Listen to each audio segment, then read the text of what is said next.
kwa madukora kandi tugavye imbonera kure mutegeza kwa mushiririye mwarikanuye kugira ngo ntihagire ibinebwe bizoduca mu ryahumye kubera ishari n'inzigo. Ariko ngume ndabisubiramwo, ibikorwa byose tubihabwa nuko dushize hamwe tukabumbatira amahoro n'umutekano twese atawusigaye inyuma. Nico gituma n'ubu ndasubiye kubibasaba mbonera kure mugume mugavye.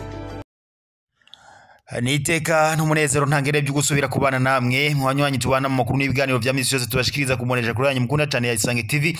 Mbonesha kuri mwe Rudende bashikiriza amakuru n'ibiganiro bavyakorewe amatohoza haba muri politike, haba mu nkino, haba mu ndero, haba mu iperereza, haba mu gateka kazi na muntu, mu makungu ndetse n'andi makuru yose abariko aravugwa eja nino. Ndabahaye kaze mu makuru n'ibiganiro tugiye tubashikirize kuri n'umonesha kuri yanyu mukunda cyane ya Isange TV.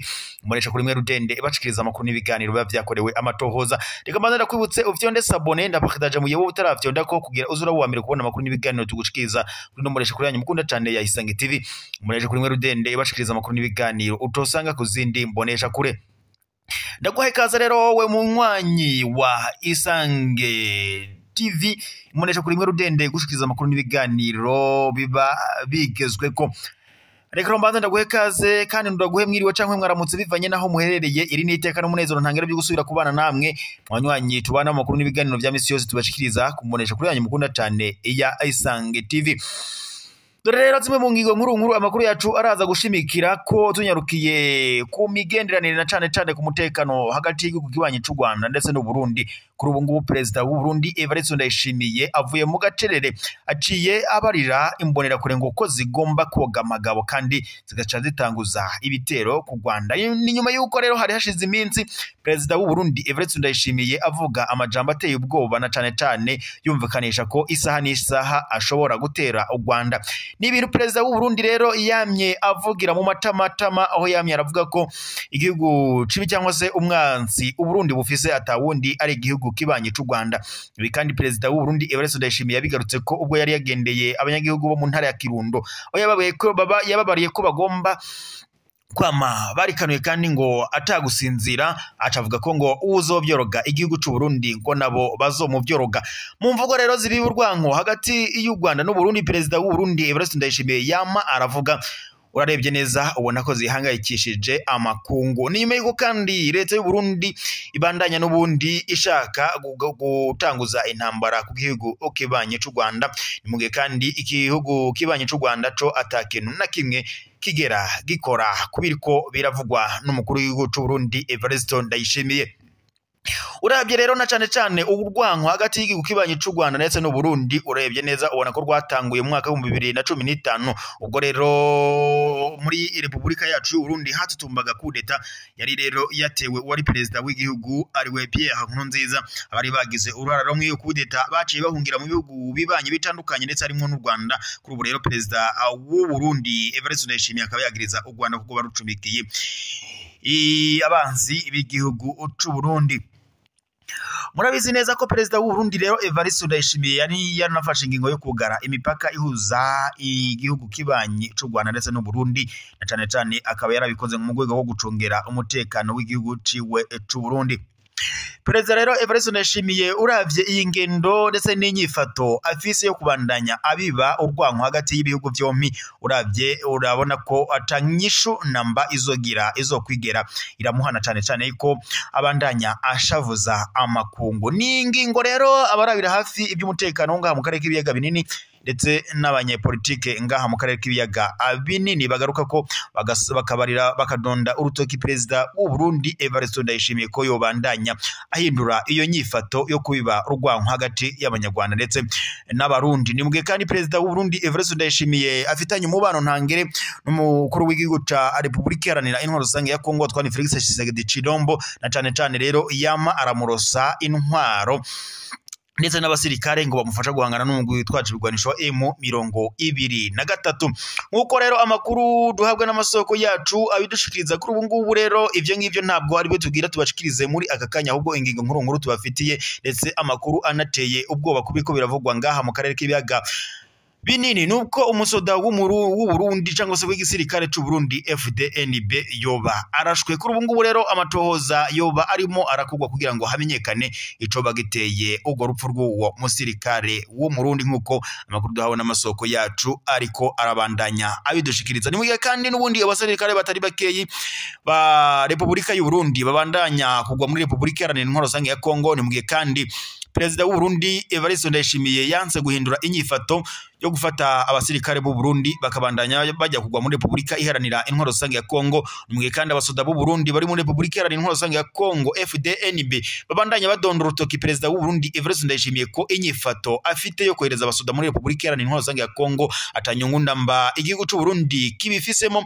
Abasirikare b'u Burundi bajanwe muri Republika Iharanira Intwaro Rusange ya Kongo bavuga ko kuba barajanweyo ngo bajanweyo ku gahato kuko ngo ryari itegeko ry'umukuru w'igihugu cy'u Burundi Evariste Ndayishimiye. Arabira hafi rero iby'urugamba rwa Republika Iharanira Intwaro Rusange ya Kongo ndetse n'ababandanya n'abahinga mu bya politike ngaha mu karere k'ibiyaga binini bavuga ko Perezida w'u Burundi Evariste Ndayishimiye ndetse na mugenzi we wa Kongo Antoine Félix Tshisekedi Tshilombo bafitanye umugambi ntangere na cane ngo ko hoba hari amafaranga amenshi cyane. Perezida wa Kongo Antoine Félix Tshisekedi Tshilombo yemereye Perezida w'u Burundi Evariste Ndayishimiye mugengo yazoba amufashe guhangana n'umugwi witwaje ibigwanisho wa M23. Iyo nyifato rero niyo ngingo yafashwe yawo mahera menshi cyane. Perezida w'u Burundi Evariste Ndayishimiye yanse kuyitera umugongo acafata ingingo yo kohereza abasirikare benshi cyane muri Republika Iharanira Intwaro Rusange ya Kongo kabariho babandanya bajya gusiga agatwe.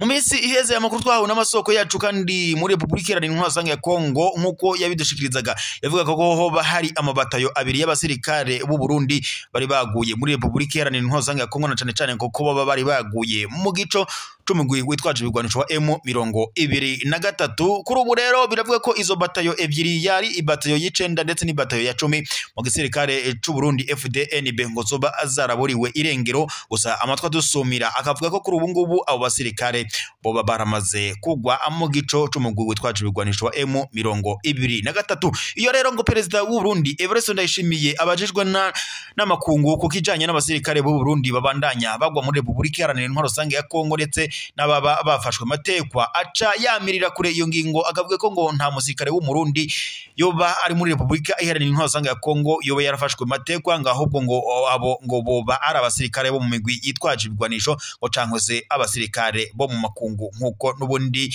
ari ingingo Perezida w'u Burundi Evariste Ndayishimiye yama aravuga isaha n'isaha. Ni mugihe kandi mu minsi iheze hari abasirikare batari bakeyi cyane bari baciriwe umunyororo bagirizwa ko ngo banse kujya kurwana muri Republika Iharanira Intwaro Rusange ya Kongo. Ni ingingo rero yamye iravugwa ko n'abanyapolitike na cane abakurikirana hafi iby'urugamba ngaha mu karere k'ibiyaga binini barabiraga hamwe ukugene iyo ngingo yafashwe na Perezida w'u Burundi Evariste Ndayishimiye yo gucira umunyororo abasirikare b'u Burundi basa kujya kurwana muri Republika Iharanira Intwaro Rusange ya Kongo. Perezida w'u Burundi rero nkuko amakuru duhabwa n'amasoko yacu abidushikiriza bivuga ko abo basirikare baciriwe umunyororo bakatiwe igipfungo k'imyaka yababa 20, abandi nabo ngo bacirirwa umunyororo w'ubuzima bwa misi yose. Nkuko rero tubishikirizwa n'ubundi n'amasoko yacu ngaho mu Burundi nkuko n'ubundi byigwanirwa cyangwa se muri sentare ya gisirikare yabishize ahabona. Reka kandi tubandanirize n'ubundi amakuru kubiriko biravugwa ngaha mu Burundi.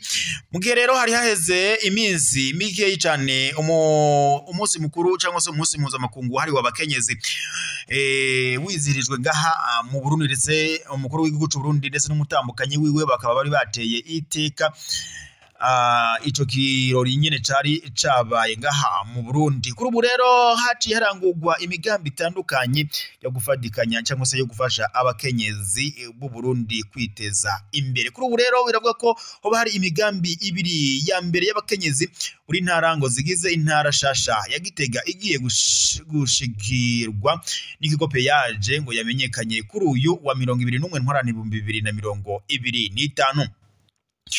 Inyuma y'inyigisho abakenyezi 20 bava mu ntara za Gitega, Mwaro, Karusi ndetse na Muramvya bari bamazemwo imisi 3 kuri uyu wa 18 ntwarane 2025 Igitega kubijanye no gutunganya imigambi.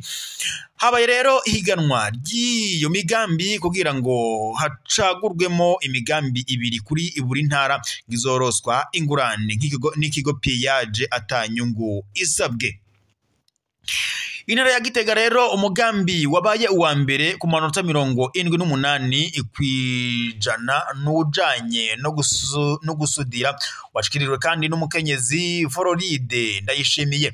Umugambi wa kabiri ujanye ndetse no kudesa ukaba kandi washikirijwe na Tuyikeze Marie Rose, ukaba kandi warose amanota 72 kwijana. Mu ntara ya Mwaro umugambi wabaye uwa mbere ku manota 73 kwijana washikirijwe na Rukundo Patience, ukaba kandi ujanye no kugurira no kugira uburiro cyangwa se ibizwi nka restaurant mu ndimi z'amahanga. Umugambi wabaye uwa kabiri ku manota 66 kwijana ujanye na Secretariat Public, ukaba kandi washikirijwe n'umukenyezi Nkunzimana Anita. Mu ntara ya Muramvya umugambi wabaye uwa mbere ku manota 72.3 kwijana washikirijwe n'umukenyezi Kwizera Anita, ukaba kandi ujanye no gushona. Umugambi wa kabiri nawo kandi warose amanota 67.5 kwijana ujanye no guhingura ifu y'ibigori, ukaba rero washikirijwe na Ndayikeza Nerissa. Mu ntara ya Karusi naho umugambi wabaye uwa mbere ku manota 78.3 kwijana ujanye no gushona, ukaba kandi washikirijwe na Habimana Dafohoze. Umugambi wa kabiri kandi nawo ujanye na Secretariat Public washikirijwe na Ndikumana Vanessa, ukaba kandi warose amanota 71.66 kwijana. Bimwe mu byisunzwe harimo akabirya k'umugambi ko gutanga akazi ko ushobora kandi kuduza ubutunzi bw'igihugu hamwe ndetse nuko ushobora ngo kurangurirwa ahariho hose mu gihugu. Imigambi yabaye iya mbere izoca higanwa ku rwego rw'igihugu. Imigambi ya mbere izoroswa ingurane ingana n'amafaranga miliyoni 9 z'amafaranga y'amarundi, yabaye ya kabiri kandi nayo ikazoroswa ingurane y'amafaranga miliyoni 7 y'amarundi. Jean-Marie Vianney Ndoricimpaye ajejwe imigambi mu kigo Piyaje ahamagarira abakenyezi bose bitavye iryo higanwa kuko bandanya banagura neza imigambi yabo ndetse narirya ngo babironkeye inyigisho ko zikwiye kugira ndetse no kugira n'abatashikiriwe ngo bazokongere bahiganwe mu yandi mahiganwa canke ngo biture amabanki nka BJ ndetse hamwe na BDF bafise imigambi ipanze neza hanyuma ngo baroswe ingurane. Mugiye kandi tukibandanye tuvuga kubijanye n'abakenyezi ngaha mu Burundi n'ubundi mu kigo Piyaje, abakenyezi 8 bazoserukira intara ya Bujumbura baraye bagiye ahabona. Muri ryahiganwa ry'abakenyezi bafise imigambi ya kabirya ryatangurwa na ryatunganyijwe na Piyaje mu ntumbero yo guhimbaza ukwezi kwahariwe umukenyezi. Kwigenekerezo rya 21 ntwarane 2025 ryariko riraba kumirwa mikuru y'intara shasha. Mu gisagara ca Bujumbura hakaba rero hahuriye abakenyezi 20 baserukira intara za Cibitoke, Bubanza, Bujumbura Rurale, igisagara ndetse n'igisagara ca Bujumbura. Hasani Kibaye ajejwe igisata co kwitunganiriza imigambi mu mugambi Piyaje yamenyesheje ko mu migambi 20 yaserukanyijwe n'abakenyezi 20 batoyemwo abakenyezi 8 aho izoca ija mu guhiganwa muri kimwe ca kabiri kizobera mu ntara ya Gitega kuwa 2025 ntwarane mu 2025 kugira ngo hazotorwemo ine izoja muri finale izoba kuwa 2028 ntwarane mu 2025 mu gisagara ca Bujumbura. Nukuvuga ko intara yose yazanye imigambi 5 ariko hakaba hasigaye imigambi 2 izaja muri kimwe ca kabiri kugira ngo bazovanemwo umwe uhiganwa mu gihugu mu gihe ca nyuma.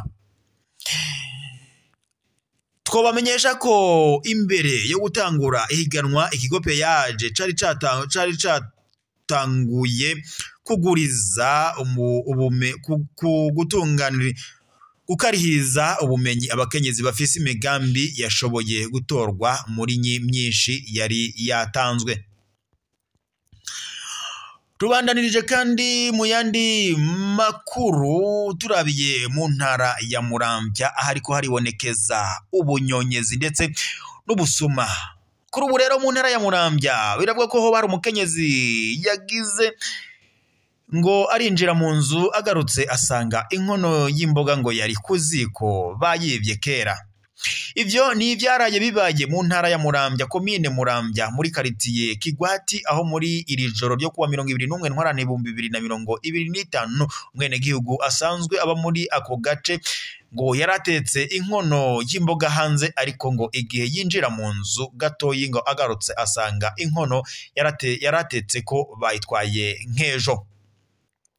Nkuko amakuru atangwa n'abene gihugu bo muri ako gace baje no kuraba ibi bihejeje kuba kuri uwo muturanyi abivuga ngo iyo nkono imaze kuzimira nyene yo ngo nawe nyene yaciye ajya gutabaza ababanyi ngo bamufashe kurondera iyo nkono yoba igiye. Ngo barahasishize rero bahageze barabandanya bamufasha gushaka iyo nkono ariko birangira bayibuze. Ibi rero bikaba byabaye kwigenekerezo rya 21 ntwarane 2025. Aba banyagihugu rero bakibaza ko ari ngo umusuma yoba yari yareretse ku kajisho mwene guteka iyo nkono ngo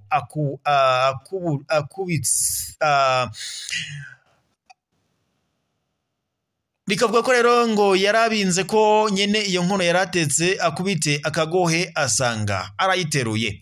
Abo bene gihugu rero bakabandanya bavuga ko atabusuma bwari buherutse kwibonekeza muri ako gace ahubwo ko ngo batangajwe ni vyaraye bibaye kuri uwo muturanyi. Reka ro mbashimire mwese twari turi kumwe mu makuru n'ibiganiro tubashikiriza ku munesha kuri yanyu mukunda cyane ya Isange TV imbonesha kuri Mweru Dende bashikiriza amakuru n'ibiganiro bavyakorewe amatohoza haba muri politike haba mu nkino haba mu ndero haba mu gateka kazi na muntu ndetse nandi yose abiko ravugwa ngaha mu kibano. Reka tube tuzasozere ngaha turaza gusubira mu makuru araza kuba agezweko.